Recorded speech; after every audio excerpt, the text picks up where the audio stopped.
Hi guys, good morning. Welcome to the November 23, 2020 Hindu editorial. ఈ వీడియోలోకి వెళ్ళబోయే ముందు ఈ వీడియోని మీరు చివరి వరకు చూడండి. నచ్చితే లైక్ చేయండి, షేర్ చేయండి. మీరు ఏదైనా చెప్పాలి అనుకుంటే కింద కామెంట్ రూపంలో తెలియజేయండి. ఇంకా సబ్స్క్రైబ్ అవ్వడం ఎవరైనా ఉంటే సబ్స్క్రైబ్ అవ్వండి. Thank you very much. కింద డిస్క్రిప్షన్లో నేను ఈ యొక్క టెలిగ్రామ్ లింక్ అనేది ఇస్తున్నాను. ఎవరికైనా కానీ ముందు హిందూ పేపర్ కావచ్చు, వెకాబులరీ వర్డ్స్ కావాలి అంటే కనుక కింద డిస్క్రిప్షన్లో లింక్ ద్వారా టెలిగ్రామ్ ఛానల్లో జాయిన్ అవ్వండి. ఇక ఫస్ట్ ఆర్టికల్ వచ్చేసి పీస్ఫుల్ పాసిబిలిటీస్. అంటే పీస్ఫుల్ పాసిబిలిటీస్ అంటే శాంతియుతం, అంటే మనకు చేకూరటం అనమాట. పాసిబిలిటీ అంటే మనకు వచ్చే అవకాశం ఉంది. ఎలాంటిది?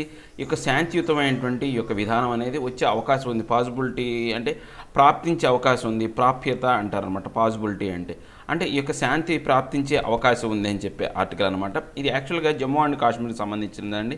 జమ్మూ అండ్ కాశ్మీర్లో లోకల్ ఎలక్షన్స్ అనేవి జరుగుతున్నాయి. అంటే పంచాయతీరాజ్ ఎలక్షన్స్ అనేవి ఈ యొక్క నవంబర్ 28వ తారీఖు నుంచి జరుగుతున్నాయి అనమాట. దానికి సంబంధించిన article. Elections in జేఎండ్కే can lead to participatory politics and meaningful dialogue. అంటే ఇప్పుడు ఈ యొక్క ఎలక్షన్స్ ఏవైతే జమ్మూ అండ్ కాశ్మీర్లో జరగబోతున్నాయో, జేఎండ్కేలో జరగబోతున్నాయో అవి ఎలా ఉండబోతున్నాయి?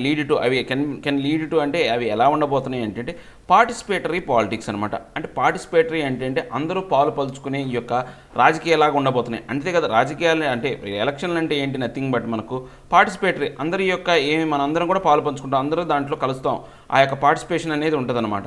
దాంతోపాటు మీనింగ్ఫుల్ డైలాగ్ అంటే అర్థవంతమైనటువంటి ఒక అంశం అనేది బయటపడాలి. ఆ యొక్క ఎలక్షన్ రిజల్ట్స్ అనేవి ఎలా ఉండాలంటే అర్థవంతంగా ఉండాలన్నమాట. అంటే వాటి యొక్క విషయం కావచ్చు, ఏదైనా కానీ ఆ యొక్క ప్రజల మనోభావాలకు అనుగుణంగానే ఉండాలి అని చెప్తున్నాను అనమాట.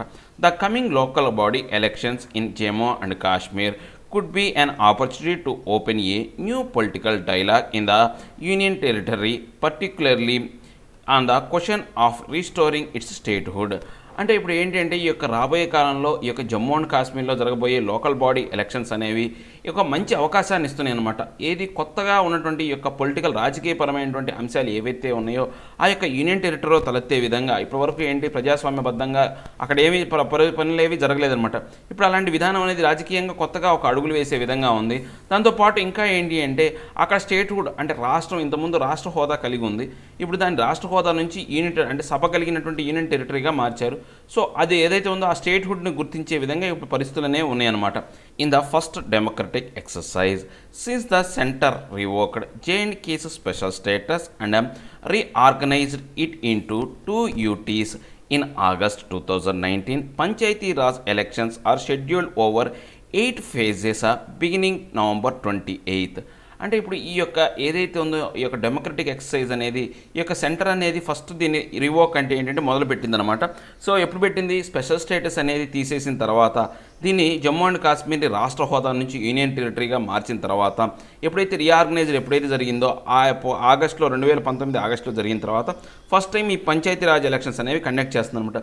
ఎలా కండక్ట్ చేస్తుంది? 8 ఫేజుల్లో అంటే 8 విడతలుగా ఈ యొక్క ఎలక్షన్స్ అనేవి కండక్ట్ అవుతున్నాయి. ఎప్పుడు స్టార్ట్ అవుతుందంటే ఫస్ట్ విడత ఎలక్షన్ ఎప్పుడు స్టార్ట్ అవుతుందంటే 28వ తారీఖున, నవంబర్ 28వ తారీఖున ఫస్ట్ విడత అనేది స్టార్ట్ అవుతుందన్నమాట. For the first time this part of India will have the entire 73rd constitutional amendment coming into operation. అంటే ఇప్పుడు భారతదేశంలో స్వాతంత్ర్యం వచ్చిన తర్వాత జమ్మూ అండ్ కాశ్మీర్కి ఈ యొక్క 73వ కాన్స్టిట్యూషనల్ అమెండ్మెంట్ అనేది జరిగిన తర్వాత దాన్ని ఆపాదించడం అనేది ఇంతవరకు జరగలేదన్నమాట. ఎందుకని? ఇంతవరకు కాశ్మీర్ అనేది ఒక ప్రత్యేక ప్రతిపత్తి కలిగి ఉందన్నమాట. సో ఎప్పుడైతే ఆ స్పెషల్ స్టేటస్ని తీసేసిన తర్వాత దేశంలో ఉన్నటువంటి చట్టాలన్నీ దానికి ఆమోదింపబడినాయి కాబట్టి ఇప్పుడు 73rd constitutional operation and amendment అనేది వాళ్ళకు ఆపాదించబడింది అనమాట. ఆ ఎలక్షన్స్ అనేవి జరుగుతున్నాయి. In October the UT administration amended the Panchayati Raj Act providing for District Development Council DDC in each district and establishing the 3-tier PR structure. అంటే ఇప్పుడు ఏదైతే ఉందో ఈ యొక్క పంచాయతీరాజ్ అడ్మినిస్ట్రేషన్ ఏదైతే అమెండ్మెంట్ జరిగిన తర్వాత పంచాయతీరాజ్ యాక్ట్ అనేది దీంట్లో భాగం అయిపోయిందనమాట. దీంట్లో భాగంగా వీళ్ళు డిస్ట్రిక్ట్ డెవలప్మెంటల్ కౌన్సిల్ డీడీసీ అనే దాన్ని ఏర్పాటు చేశారు. అంటే డిస్ట్రిక్ట్ లెవెల్లో అంటే ఈచ్ డిస్ట్రిక్ట్కి ఇలాంటి డీడీసీ అనే కౌన్సిల్ అనేది ఎస్టాబ్లిష్ చేయబడింది. ఇక్కడ ఎస్టాబ్లిష్మెంట్ అంటే ఇప్పుడు పూర్తిగా ఇక్కడ స్ట్రక్చర్ ఏంటంటే ఈ యొక్క 3-tier స్ట్రక్చర్ అనమాట. పిఆర్ అంటే పబ్లిక్ రిలేషన్ స్ట్రక్చర్ అనేది 3 విడతలుగా ఉందన్నమాట. మన భారతదేశంలో అంతే కదా, కేంద్ర ప్రభుత్వం, రాష్ట్ర ప్రభుత్వం ఏదైతే ఉందో పంచాయతీరాజ్ వ్యవస్థ లేకపోతే లోకల్ గవర్నమెంట్ అంటాం.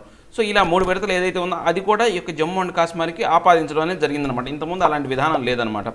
Along side the election of 280 DDC members by elections for around 12,000 punch seats for over 230 urban body seats will also take place.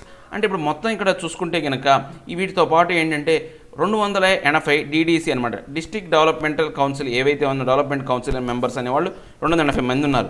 దాంతోపాటు 12,000 పంచాయతీ సీట్లనే ఉన్నాయి, 230 అర్బన్ సీట్లు అనేవి మొత్తం కూడా ఈ యొక్క ఎలక్షన్లో భాగం కాబోతున్నాయి అనమాట. Peaceful participatory election in a troubled region can be the most forceful demonstration of the resilience of Indian democracy. అంటే ఇప్పుడు ఏంటి అంటే పీస్ఫుల్ శాంతియుతమైన దాంతోపాటు పార్టిసిపేటరీ ఎలక్షన్స్ అంటే అందరూ పాలు పంచుకునే ఈ యొక్క ఎలక్షన్ విధానం అనేది ఇలాంటి ట్రబుల్డ్ రీజియన్లో ఏదైతే ఉందో చాలా వరకు బలోపేతంగా చేసే ఈ యొక్క డెమాన్స్ట్రేషన్ అనమాట. మనం ఏదైతే ఉందో చెప్పే అంశం అంటే వివిధ డెమాన్స్ట్రేషన్ అంటే మనం ప్రకటించడం కావచ్చు, లేకపోతే ఎక్స్ప్లెయిన్ చేయడం అనమాట, ప్రదర్శించే అంశం అనమాట. సో ఈ యొక్క ప్రదర్శించే అంశం అనేది ఈ యొక్క భారతదేశం యొక్క ఫ్లెక్సిబిలిటీ అంటే రీసైలెన్స్ అంటే లాఘవత, ఫ్లెక్సిబిలిటీ, డెమోక్రసీలో ఉన్నటువంటి ఏదైతే ఉందో అంటే లాఘవంగా అంటే ఏదైనా కానీ మార్పులు చెందే అవకాశం కలిగి ఉన్నటువంటి ఈ ఫ్లెక్సిబిలిటీ ఏదైతే ఉందో దాన్ని రీసైలెన్స్ అంటాం. లాఘవంగా అంటే మార్పులు చెందే విధంగా ఉండడానికి సంబంధించిందనమాట. ఇప్పుడు ఈ ఎలక్షన్స్ అనేవి బాగా జరిగితే కనుక it is for this reason that elections are a target for those who believe that only violence can achieve popular aspirations in Kashmir. So అందుకారణంగా ఏంటి అంటే ఇప్పుడు ఇక్కడ ప్రజాస్వామ్యం అనేది పునరుద్ధరించబడుతుందనే ఉద్దేశంతో చాలామంది ఏంటి అంటే వాళ్ళ భావాలు ఎలా ఉంటాయంటే ఓన్లీ ఏదైతే ఉందో వైలెన్స్ అనమాట, అంటే అశాంతి వల్లనే ఏదైనా కానీ కాశ్మీర్ ప్రజల యొక్క ఆకాంక్షలు, యాస్పిరేషన్స్ అంటే కోరికలు, ఆకాంక్షలు తీరుతాయి అనుకునే వాళ్ళకి ఇప్పుడు ఈ యొక్క ఎలక్షన్స్ అనేవి ఒక టార్గెట్గా మారిపోయిందనమాట.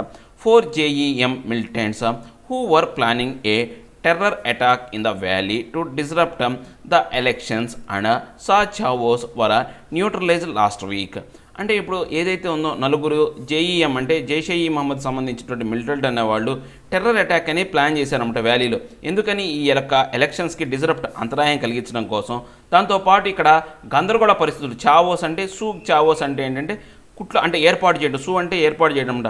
గందరగోళ పరిస్థితుల్ని క్రియేట్ చేయడం కోసం వాళ్ళు ప్రయత్నించారన్నమాట. అలాంటి పరిస్థితులన్నీ కూడా న్యూట్రలైజ్ చేశారు, అంటే శాంతింపజేశారు. అంటే వాళ్ళందరినీ అరెస్ట్ చేసి అక్కడ ఎటువంటి అలాంటి సంఘటనలు జరగకుండా చూశారన్నమాట.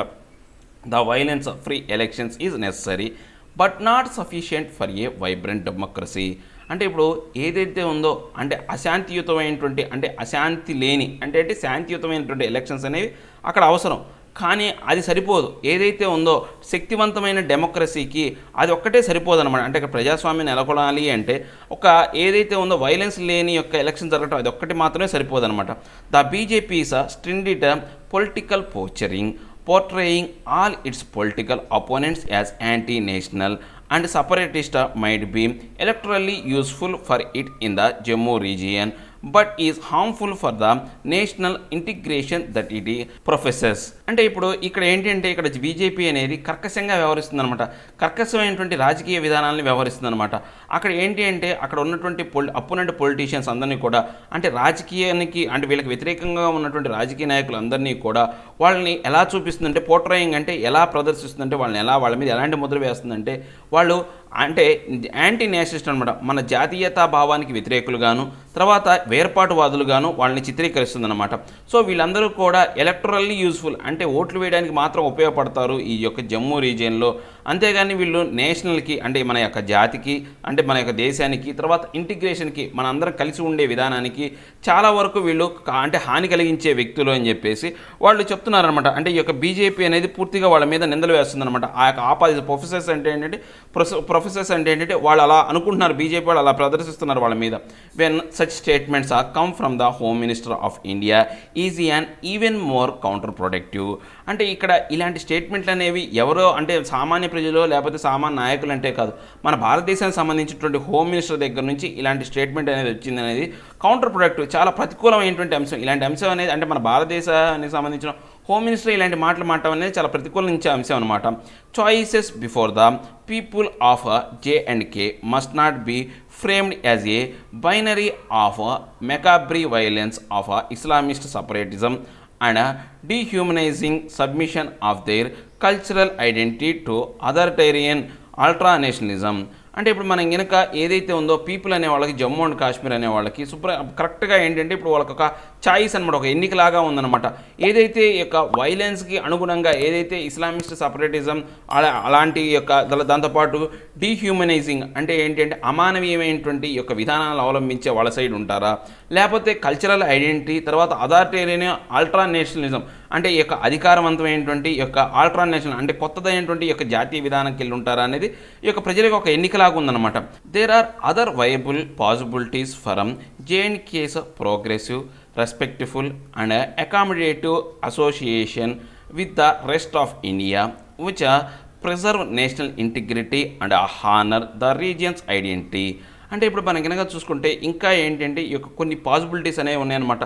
ఏది జమ్మూ అండ్ కాశ్మీర్కి ఏది అదర్ కొన్ని అంశాలు అనేవి అవి పాసిబిలిటీస్ ఉన్నాయన్నమాట. దీనికి ఈ యొక్క ప్రోగ్రెస్ కావచ్చు, అంటే దాని అభివృద్ధికి కావచ్చు, దాని యొక్క గౌరవానికి సంబంధించి రెస్పెక్ట్ఫుల్ కావచ్చు, తర్వాత అకామిడేటివ్ అంటే ఏంటి అంటే పూర్తిగా వాళ్ళకి ఆశ్రయం కలిగించే అసోసియేషన్ గురించి, అంటే భారతదేశంలో వాళ్ళు కలుగుపోయే విధానం గురించి కావచ్చు, తర్వాత వాళ్ళ యొక్క నేషనల్ ఇంటిగ్రిటీ జాతీయతా భావం కలిగినటువంటి ఆ యొక్క దేశం అంటే ఒక రాష్ట్రంగాను, తర్వాత కలిసిపోవడం మన భారతదేశంలో కలిసిపోవటం, దాంతోపాటు ఈ యొక్క ఐడెంటిటీ అనేది వాళ్ళ యొక్క ఏదైతే ఉందో జమ్మూ అండ్ కాశ్మీర్కి సంబంధించినటువంటి ఐడెంటిటీకి గౌరవం కలిగించే విధంగా ఇప్పుడు చర్యలు తీసుకోవడానికి వాళ్ళకి ఇంకా అవకాశాలు ఉన్నాయన్నమాట.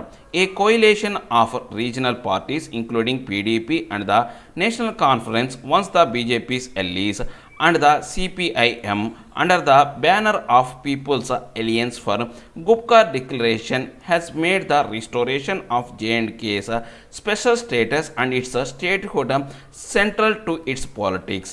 అంటే ఇప్పుడు మనం ఏమైనా చూస్తే ఇప్పుడు అక్కడ ఏంటంటే అక్కడ లోకల్ పార్టీస్ కొన్ని ఏవైతే ఉన్నాయో, ఏవైతే కొన్ని పీడీపీ పార్టీ కావచ్చు, నేషనల్ కాన్ఫరెన్స్ పార్టీ, ఈ రెండు పార్టీలు కూడా ఒకప్పుడు బీజేపీ పార్టీ యొక్క మిత్రపక్షాలు అనమాట. అలాంటి పార్టీలు తర్వాత సిపిఐ కావచ్చు, తర్వాత ఇవన్నీ కూడా ఈ యొక్క ఎలియన్స్ అనమాట, సంకీర్ణమైనటువంటి ఏది గుప్కార్ డిక్లరేషన్. ఈ గుప్కార్ డిక్లరేషన్ ఎప్పుడు జరిగిందంటే 2019 ఆగస్టు 4వ తారీఖున జరిగిందనమాట. ఏదైతే మనకు ఈ Jammu and Kashmir special status declare అంటే దాన్ని రద్దు చేయబోయే ముందు ఈ గుప్కార్ డిక్లరేషన్ అనేది జరిగిందనమాట.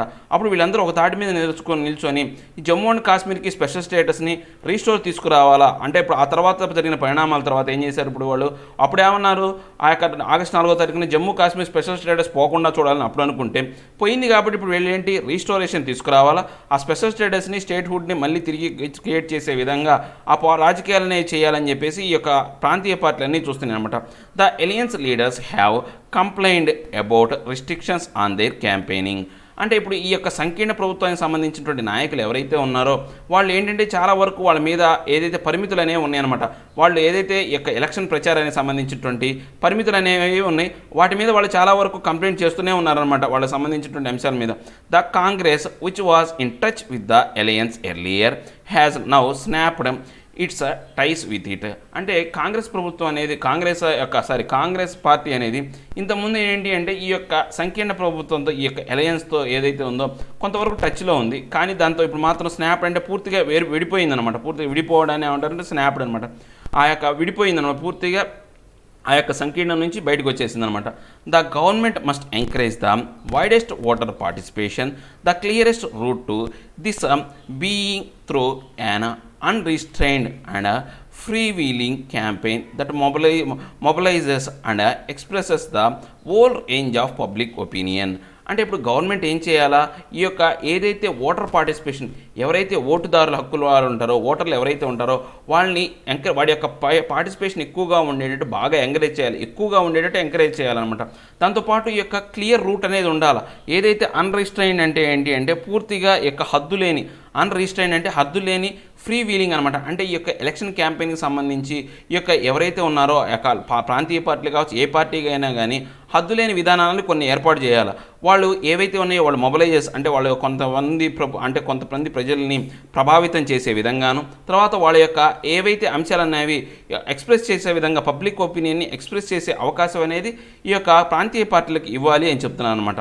All that might be said would not be acceptable or desirable. So ఇప్పుడు మనకు ఏవైతే మనకు ఇవన్నీ చెప్తున్నారో అవన్నీ కూడా వీళ్ళు చెప్పే అంశాలన్నీ కూడా అవి కరెక్ట్గా యాక్సెప్టబుల్ అనమాట. మనం అంటే ఒప్పుకోవాల్సిన అంశాలు కాదు, మనకు కావాల్సిన డిజైరబుల్ ఏంటంటే మన కోరికలను తీర్చే అంశాలు కూడా కాదనమాట. ఇప్పుడు బీజేపీ ప్రభుత్వం అక్కడ చేసేది. But meaningful dialogue is essential and elections are the best way to open up peaceful possibilities. అంటే ఇప్పుడు మనకు మీనింగ్ఫుల్ డైలాగ్ అనేది అవసరం. ఇప్పుడు సరైనటువంటి అర్థవంతమైనటువంటి యొక్క మాటలు అనేవి అవసరం. కానీ ఇప్పుడు ఎలక్షన్స్ ఏవైతే ఉన్నాయో ఒక బెస్ట్ వే, ఒక మంచి విధానం అనమాట. దేనికి సంబంధించి పీస్ఫుల్ పాసిబిలిటీస్ ఏవైతే ఉన్నాయో, అక్కడ శాంతియుతమైనటువంటి యొక్క అవకాశాలు కల్పించే అంశాలు ఏవైతే ఉన్నాయో వాటిని తీసుకురావడానికి ఈ యొక్క ఎలక్షన్స్ అనేవి ఒక సరైనటువంటి మార్గాలుగా చెప్తున్నారనమాట. ఏం లేదండి, జమ్మూ అండ్ కాశ్మీర్లో ఇప్పుడు ప్రస్తుతానికి ఈ యొక్క లోకల్ బాడీ ఎలక్షన్స్ అనేవి జరుగుతున్నాయి.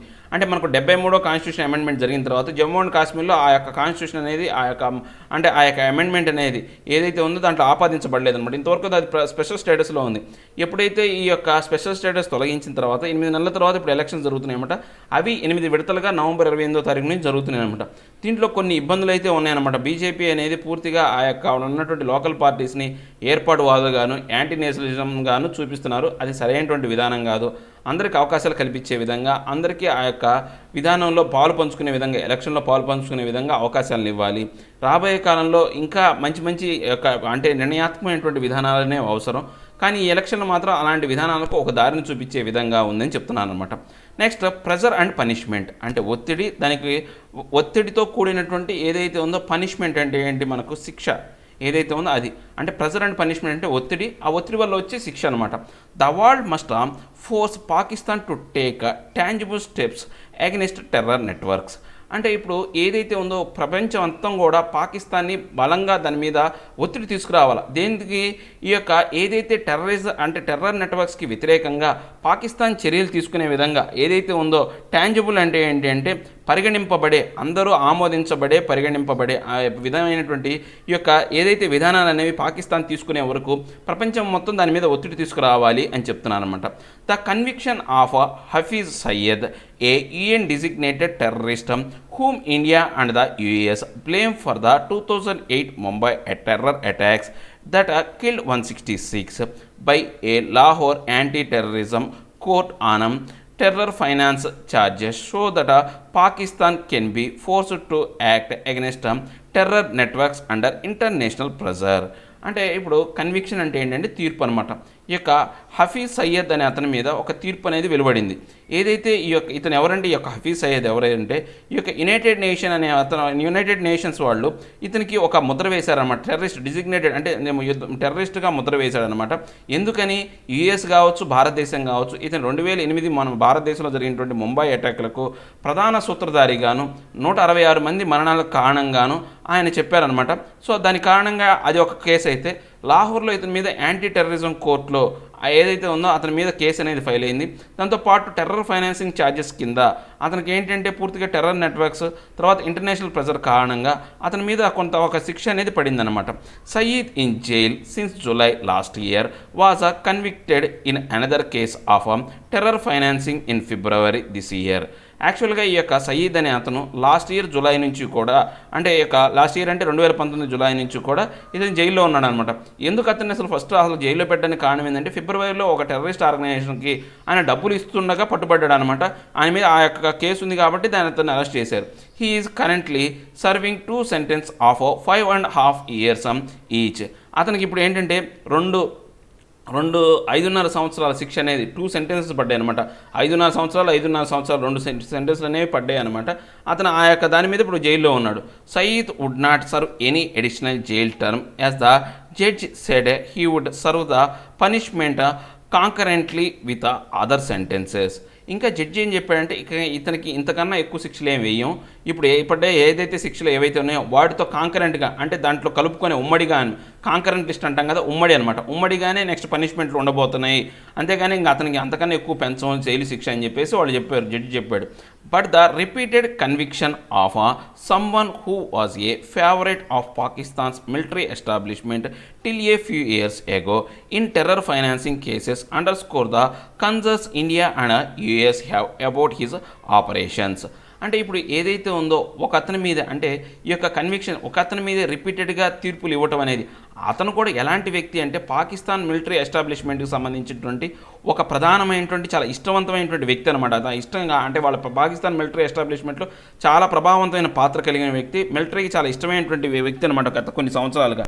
అలాంటి ఆ వ్యక్తి మీద ఈ యొక్క తీర్పులు అంటే రిపీటెడ్గా ఒకే రకమైన వ్యక్తి మీద తీర్పులు ఇవ్వడం అనేది కారణం ఏంటి అంటే ఈ యొక్క మన భారతదేశం నుంచి కావచ్చు, యుఎస్ నుంచి కావచ్చు ఆందోళన అనేవి ఏర్పడినాయి అనమాట.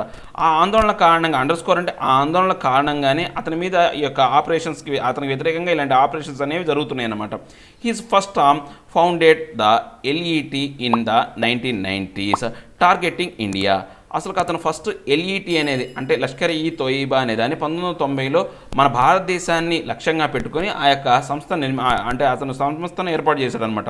When the terror group come under international pressure he received the JUD supposedly an Islamic charity in 2002 which India accuses of being an elite front. అంటే ఇప్పుడు ఎవరైతే ఉన్నారో ఈ యొక్క టెర్రర్ గ్రూప్ ఏదైతే ఉందో, ఇంటర్నేషనల్ ప్రెజర్ ప్రకారం చూస్తే ఈ యొక్క టెర్రరిస్ట్ గ్రూప్ ఏదైతే ఉందో దాని మీద ఇంటర్నేషనల్ ప్రెజర్ అనేది రావడం వల్ల, ఈ యొక్క ఎల్ఈటీ మీద ఇంటర్నేషనల్ ప్రెజర్ రావడం వల్ల దాన్ని ఏం చేశాడు, తిరిగి పునరుద్ధరించాడు అనమాట. రివైవ్ అంటే పునరుద్ధరించాడు, జేయుడిగా పునరుద్ధరించాడు. ఎలాగా ఇస్లామిక్ చారిటీ ట్రస్ట్ గాను దీన్ని 2002లో తయారు చేశాడు అనమాట. సో 2002లో కూడా మన భారతదేశం ఏం చెప్పింది అంటే ఈ యొక్క జేయుడి అనేది ఈ యొక్క ఎల్ఈటీకి ముందు భాగం మాత్రమే, దీని వెనకాల ఎల్ఈటీ ఉందని చెప్పేసి మన భారతదేశం మళ్ళీ వాదించిందనమాట. Even after the Mumbai attack Pakistan refused to act against Saeed and his networks. ఎప్పుడైతే మన భారతదేశంలో ముంబై అటాక్లు జరిగినప్పుడు తర్వాత కూడా పాకిస్తాన్ ఇతనికి వ్యతిరేకంగా ఎటువంటి చర్యలు తీసుకోవడం కావచ్చు, ఇతని నెట్వర్క్స్ వ్యతిరేకంగా ఎటువంటి చర్యలు తీసుకోవడానికి ఇష్టపడలేదన్నమాట, వ్యతిరేకించింది. It was only after the US declared a bounty on Sayyid's head and UN prescribed his organizations that Pakistan forcing pressure from the FATF banned his organizations. అంటే ఎప్పుడైతే యుఎస్ అనేది ఇతని మీద ఏంటి అంటే బాంటీ అంటే ఏంటి అంటే ఒక వెల అనేది కట్టిందనమాట, అతని తల మీద కొంత రేట్ అనేది వేస్తారనమాట. దాన్ని ఏమంటాం అంటే బహుమతి అంటాం, లేకపోతే బాంటీ అంటాం. అతని తల మీద ఒక బాంటీ ఖరీదు పెట్టిందనమాట. ఇతను పట్టించినా లేకపోతే చంపించినా కానీ ఇంత పెడుతున్నామని, ఇంత డబ్బులు ఇస్తామని చెప్పేసి ఏదైతే ఉందో ఒక రేట్ అనేది కట్టిందనమాట. ఆ తర్వాత ఏమైంది, యునైటెడ్ నేషన్స్ కూడా ఇక పాకిస్తాన్ మీద పూర్తిగా FATF అనే దాన్ని ఏదైతే ఉందో ఫైనాన్షియల్ యాక్షన్ టాస్క్ ఫోర్స్ అనే ప్రెజర్ తీసుకురావడం వల్ల సో అతని యొక్క ఆర్గనైజేషన్ అన్ని కూడా పూర్తిగా నిషేధించబడ్డాయి అనమాట. అన్సర్ప్రైజింగ్లీ the latest convention comes a month after the FATF, a global dirty money watchdog, urged Pakistan to complete an internationally agreed action plan to fight terror financing. అంటే ఇప్పుడు మనకు అంటే బాగా ఆశ్చర్యం అంటే అన్సర్ప్రైజింగ్లీ ఆశ్చర్యం కలగకుండా ఉన్న అంశం ఏంటంటే ఈ యొక్క లేటెస్ట్గా వచ్చినటువంటి ఈ తీర్పు ఏదైతే ఉందో ఇప్పుడు ఎప్పుడు వచ్చింది, ఈ యొక్క FATF అనమాట, ఫైనాన్షియల్ యాక్షన్ టాస్క్ ఫోర్స్ అనేది ఎప్పుడైతే ఈ యొక్క గ్లోబల్గా అంటే ప్రపంచవ్యాప్తంగా ఏదైతే ఉందో ఒక చెత్త మనీ అనమాట, అంటే ఇలాంటి తప్పుడు విధానాలకు ఉపయోగించే మనీ మీద వాచ్ డాగ్స్ అనమాట వాళ్ళు ఎప్పుడైతే ఈ యొక్క పాకిస్తాన్ని ఇంటర్నేషనల్గా ఉండేటువంటి ఈ యొక్క యాక్షన్స్ ఏదైతే ఉన్నాయో, టెర్రర్ ఫైనాన్సింగ్ సంబంధించి ఇంటర్నేషనల్ స్టాండర్డ్స్ ప్రకారం మీరు వ్యవహరించాలని ఎప్పుడైతే ఒత్తిడి తీసుకొచ్చారో ఆ ఒత్తిడి తీసుకొచ్చిన తర్వాత ఈ తీర్పు వెలువడటం అనేది పెద్ద ఆశ్చర్యం కలిగించే విషయమే కాదనమాట. In February 2018 Pakistan endorsed a UN list of terrorist organization operating in the country and enforced a nationwide ban on them, including the LET and the JUD, just before a meeting of the FATF. ఎప్పుడైతే 2018 ఫిబ్రవరిలో పాకిస్తాన్ అనేది యుఎన్కి సంబంధించిన ఒక terrorist list organisations ఏవైతే ఉన్నాయో పాకిస్తాన్లో ఉండి వాళ్ళ యొక్క కార్యకలాపాలు నిర్వహించే, నేషన్ వైడ్గా కార్యకలాపాలు నిర్వహించే యొక్క సంస్థల్ని పూర్తిగా బ్యాన్ చేసిందనమాట. ఆ బ్యాన్ చేసి ఒప్పుకుంది, యుఎన్ ఇచ్చే లిస్ట్ని వాళ్ళు టెర్రరిస్ట్ ఆర్గనైజేషన్గా ఎండోర్స్డ్ అంటే ఆమోదించారనమాట. ఆ ఆమోదించిన వాటిలో LET ఉంది, JUD ఉంది, ఈ రెండు ఉన్నాయన్నమాట. సో ఈ యొక్క ఏదైతే ఉందో ఈ యొక్క FATF లిస్ట్ అంటే ఈ యొక్క FATF మీటింగ్ జరగకముందే ఈ యొక్క లిస్ట్ అనే దాన్ని వాళ్ళు ఆమోదించారనమాట. But the FATF still placed Pakistan on its grey list in June 2018 and demanded more actions from Islamabad to avoid being blacklisted, which could invite economic sanctions. అంటే ఆ తర్వాత వాళ్ళు ఆ లిస్ట్ని ఆమోదించినప్పటికీ కూడా ఈ యొక్క FATFలో పాకిస్తాన్ని గ్రే లిస్ట్లోనే ఉంచారు, తొలగించలేదు. జూన్ 2018లో కూడా ఇంకా గ్రే లిస్ట్లోనే ఉంచి ఇంకా వాళ్ళు ఏం డిమాండ్ చేశారంటే మీరు ఇంకా ఇస్లామాబాద్ అనేది అంటే ఈ పాకిస్తాన్ అనేది పూర్తిగా ఈ యొక్క ఏవైతే ఉన్నాయో బ్లాక్ లిస్ట్లోకి పోకుండా కాకుండా ఉండాలంటే మీరు ఇంకా ఏవైతే ఉన్నాయో కొన్ని యాక్షన్స్ అనేవి డిమాండ్కి తగిన యాక్షన్స్ అనేవి చేయాలా. సో దీనివల్ల మీరు కనుక బ్లాక్ లిస్ట్లోకి వెళ్ళిపోయారంటే మీకు పూర్తిగా మీ మీద యొక్క ఎకనమిక్ శాంక్షన్స్ అనేవి, అంటే ఆంక్షలు, శాంక్షన్స్ అంటే ఏంటంటే ఆంక్షలు అనమాట, ఆర్థికపరమైనటువంటి ఆంక్షలు అనేవి మేము విధిస్తాము. సో మీరు ఇంకా చేయాలి, మీరు ఇప్పటికీ గ్రే లిస్ట్లో ఉన్నారని చెప్పేసి చెప్పిందనమాట. Even since Pakistan which cannot afford to be black listed especially when its economy is in A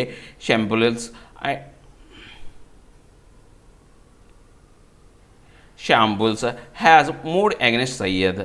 so ఇప్పుడు అప్పటి నుంచి కనుక మనం చూసుకుంటే పాకిస్తాన్ అనేది చాలా వరకు ఈ యొక్క బ్లాక్ లిస్ట్లో ఉండటానికి అయిష్టంగా ఉందన్నమాట. ఎందుకని వాళ్ళ యొక్క ఆర్థికంగా మనకేంటి వాళ్ళ మీద పూర్తిగా ఆర్థికపరమైనటువంటి ఆంక్షలనే ఉంటాయి. ఆల్రెడీ ఈ పాకిస్తాన్ అనేది చూస్తే కనుక పూర్తిగా ఆర్థికపరమైనటువంటి తడబాటు అనేది ఉందన్నమాట. సో ఆ తడబాటు ఆల్రెడీ ఉంది కాబట్టి వాళ్ళు ఇంకా ఆంక్షలు పెడితే ఇంకా నాశనం అయిపోద్ది కాబట్టి వాళ్ళు ఏం చేశారు, సయ్యద్కి వ్యతిరేకంగా ఇలాంటి చర్యలు అనేవి తీసుకున్నారన్నమాట. The anti terrorism department's FIRs against Sayyid and his aides accuse the JUD of financing terrorism for its fund collections in the name of charity through NGOs. So ఇప్పుడు ఇంకేం చేశారు వాళ్ళు, ఆ సయ్యద్ మీద పూర్తిగా ఈ యొక్క యాంటీ టెర్రరిజం డిపార్ట్మెంట్ అనేది, పాకిస్తాన్లో ఉన్నటువంటి యాంటీ టెర్రరిజం డిపార్ట్మెంట్ అనేది వీళ్ళ మీద, ఇతని మీద ఎఫ్ఐఆర్, ఇతని మీద, ఇతని సహాయకులు ఎవరైతే ఉన్నారో, ఎయిడ్స్ ఎవరైతే ఉన్నారో వాళ్ళ మీద పూర్తిగా ఈ యొక్క ఏదైతే టెర్రరిస్టులు అని చెప్పేసి వాళ్ళకి అంటే టెర్రరిస్ట్ ఫైనాన్స్ చేసే సంస్థ వ్యక్తులు అని చెప్పేసి వాళ్ళ మీద వాళ్ళని బాధ్యతలుగా బాధ్యులుగా చేస్తూ వాళ్ళు ఎఫ్ఐఆర్ అనేది ఓపెన్ చేశారు. దాంతోపాటు జేయూడీని కూడా ఈ యొక్క ఫైనాన్సింగ్, టెర్రరిజం ఫైనాన్సింగ్ చేసే ఒక సంస్థగా దాన్ని గుర్తించి అది ఎలా చేస్తుందంటే ఒక చారిటీ రూపంలో ఎన్జిఓల దగ్గర నుంచి డబ్బులు కలెక్ట్ చేసి ఫైనాన్సింగ్ ఇస్తుందని చెప్పేసి వాళ్ళు డిక్లరేషన్ అనేది ఇచ్చారన్నమాట. While the authorities move against Sayyid is welcome, the question is whether these are genuine attempts to fight terrorism or half-hearted measures to dodge international pressure. అంటే ఇప్పుడు ఏదైతే ఉందో అతని సయ్యద్ మీద వీళ్ళు తీసుకున్నటువంటి చర్యలన్నీ కూడా ఆహ్వానించదగ్గవన్నమాట, అందరూ ఒప్పుకోదగ్గవే. కానీ ఇప్పుడు మనకు తలెత్తే క్వశ్చన్ ఏంటంటే పాకిస్తాన్ అనేది నిజంగా జెన్యూన్ అటెంప్ట్స్ అనేవి చేస్తుందా ఈ టెర్రరిజానికి వ్యతిరేకంగా, లేకపోతే ఈ యొక్క అంటే హాఫ్ హార్టెడ్ అంటే ఏంటంటే అయిష్టంగా, ఆ ఇష్టం ఉండి లేనట్టుగా చేస్తుందా అనేది మాత్రం ఇప్పుడు అందరికీ తలెత్తినటువంటి క్వశ్చన్ అనమాట. There are doubts because Pakistan had used anti India and anti Afghan terrorist networks for strategic advantages. అంటే ఇక్కడ ఏంటంటే డౌట్ ఏంటంటే పాకిస్తాన్ అనేది జనరల్గా యాంటీ ఇండియా, భారతదేశానికి వ్యతిరేకంగాను ఆఫ్ఘనిస్తాన్కి వ్యతిరేకంగాను కొన్ని టెర్రరిస్ట్ నెట్వర్క్స్ అనేవి తయారు చేసుకుంటుంది. ఎందుకని వాళ్ళ వ్యూహాత్మకమైనటువంటి అవసరాల కోసం, అడ్వాంటేజెస్ కోసం ఇలాంటి వాటిని వాళ్ళు ఏర్పాటు చేస్తూ ఉంటారన్నమాట. It was the same dual policy of fighting terror at home while nurturing terror groups that target its rivals abroad that has been responsible Pakistan some predicament. అంటే ఇప్పుడు ఏంటంటే ఇది ఈ యొక్క డ్యూయల్ విధానం అనమాట, అంటే ద్వంద్వ వైఖరిని వ్యవహరిస్తూ ఉంటుంది అనమాట. ఎందుకని వీళ్ళు ఈ యొక్క వాళ్ళ అంతర్గతంగా ఉన్నటువంటి వాళ్ళ దేశంలో ఉన్నటువంటి టెర్రరిజం మీద పోరాడడానికి, దాంతోపాటు వీళ్ళు ఏంటంటే వీళ్ళు టెర్రరిజాన్ని కూడా పెంచి పోషిస్తారు. అంటే పోషణ అనమాట, నేచరింగ్ అంటే ఏంటంటే పోషించడం అనమాట. ఎందుకు పోషిస్తారంటే వాళ్ళ దేశం వెలుపల ఉన్నటువంటి వాళ్ళ యొక్క వ్యతిరేకులు ఎవరైతే ఉన్నారో, వ్యతిరేక దేశాలు ఎవరైతే ఉన్నారో వాళ్ళ మీద దాడులు జరపడం అనేది పాకిస్తాన్కి ఒక బాధ్యతగా తీసుకుంటుంది అనమాట. సో ఈ యొక్క విధానం అనేది మనం కనుక చూసుకుంటే ఇది ఒక ఇబ్బందికరమైన, అంటే పాకిస్తాన్కి ఇబ్బందికరమైన పరిస్థితిని కలిగజేసే ఈ యొక్క విధానం అనేది పాకిస్తాన్ అవలంబిస్తూ ఉంటుంది అనమాట. If it is serious about fighting terrorism, Pakistan should crack down on terror financing and terror infrastructure. So ఇప్పుడు వీళ్ళు పాకిస్తాన్ వాళ్ళు కనుక నిజంగా చాలా వరకు తీవ్రతరమైనటువంటి ఈ యొక్క టెర్రరిజం మీద వ్యతిరేకంగా చర్యలు తీసుకోవాలి అనుకుంటే కనుక ఫస్ట్ ఏం చేయాలంటే పాకిస్తాన్ అనేది పూర్తిగా టెర్రర్ ఫైనాన్సింగ్ సంబంధించినటువంటి ఇన్ఫ్రాస్ట్రక్చర్ కావచ్చు, టెర్రర్ ఫైనాన్సింగ్ గ్రూప్స్ కావచ్చు, ఏవైతే ఉన్నాయో వాటన్నిటిని పూర్తిగా క్రాక్ డౌన్ అంటే నాశనం చేయాలన్నమాట. The international community and organizations including the FATF should keep up the pressure until Islamabad shows tangible outcomes. అంటే ఇప్పుడు ఇంటర్నేషనల్ కమ్యూనిటీస్ అంటే ప్రపంచ స్థాయిలో కొన్ని ఏవైతే కమ్యూనిటీస్ ఏవైతే ఉన్నాయో అవి, తర్వాత ఈ యొక్క ఆర్గనైజేషన్స్ కావచ్చు, ఈ యొక్క FATF అనేది దాంట్లో భాగంగా FATF కూడా పాకిస్తాన్ మీద సరైనటువంటి ఒత్తిడి అనేది తీసుకురావాలి. ఎంతవరకు ఈ యొక్క ఇస్లామాబాద్ అంటే పాకిస్తాన్ అనేది పూర్తిగా ఈ యొక్క టెర్రరిజం మీద టాంజిబుల్ అంటే అందరూ పరిగణింపబడే ఏవైతే ఉన్నాయో అవుట్కమ్స్, ఫలితాలు వచ్చేంత వరకు వాళ్ళ మీద ప్రెజర్ అనేది ఉంచి ఈ యొక్క టెర్రర్ వ్యతిరేకమైనటువంటి కార్యకలాపాలని నిలిపివేసే విధంగా చర్యలు తీసుకోవాలని చెప్తున్నాను అనమాట. ఏం లేదండి, వీళ్ళు ఎఫ్ఏటిఎఫ్ ప్రెజర్ కారణంగా సయ్యద్ హఫీజ్ సంబంధించినటువంటి ఎల్ఈటీ కావచ్చు, జేయూడి కావచ్చు, వీటిని ఉగ్రవాద సంస్థలుగా వాళ్ళు డిక్లేర్ చేసి అతనికి శిక్ష అనేది విధించారనమాట. ఇలాంటి విధానం అనేది ఎంతవరకు నిజం అనేది కరెక్ట్గా పాకిస్తాన్ విధానం అనేది ద్వంద్వ వైఖరి అనేది ఎప్పుడు ఉంటుంది. అలా కాకుండా ప్రపంచంలోని మిగతా కమ్యూనిటీస్, తర్వాత ఎఫ్ఏటిఎఫ్ ఇవన్నీ కూడా పాకిస్తాన్ మీద ప్రెజర్ తీసుకురావాలా. ఎలాంటి ప్రెజర్ తీసుకురావాలా, అది అందరికీ అనుకూలమైనటువంటి ఈ యొక్క విధానాన్ని అవలంబించేంతవరకు, అందరూ పరిగణింపబడే విధానాన్ని అవలంబించే వరకు పాకిస్తాన్ మీద ఒత్తిడి తీసుకురావాలి అని చెప్తున్నారనమాట. ఇవండి ఈరోజు నా హిందూలోని 2 ఆర్టికల్ ఎక్స్ప్లెనేషన్. నా ఎక్స్ప్లెనేషన్ మీకు నచ్చే ఉంటుంది అనుకుంటున్నాను. నచ్చితే లైక్ చేయండి, షేర్ చేయండి. మీరు ఏదైనా చెప్పాలి అనుకుంటే కింద కామెంట్ రూపంలో తెలియజేయండి. ఇంకా సబ్స్క్రైబ్ అవ్వడం ఎవరైనా ఉంటే సబ్స్క్రైబ్ అవ్వండి. Thank you very much.